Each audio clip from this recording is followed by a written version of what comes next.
isang bato na kahon style na may mga dot siya. Kasama yan sa inanod na galing doon sa pinagkwartilan, sa pinagkampuhan ng Hapon dati doon sa gawing sa gawing bundok doon sa taas na yan, doon. Diyan nagkampo matagal ang mga Hapon noon sa lugar na yan. At sa kanilang kinagkapatabi ng ilog, marami silang mga batong ganyan na ginawa. Bato daw pero hindi bato yan.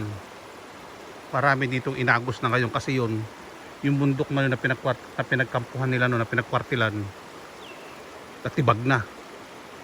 Kaya yung mga bato doon na kung ano-anong mga batong magagandang mga na nakahulma sa kanila mga paksul noon na pandepensang laban, mga inanod na. Tapos yung kanilang mga bahay, yung kanilang pinagkampuhan talaga na mga paibang maliliit, natibag na lahat. Kaya yan isa. Okay.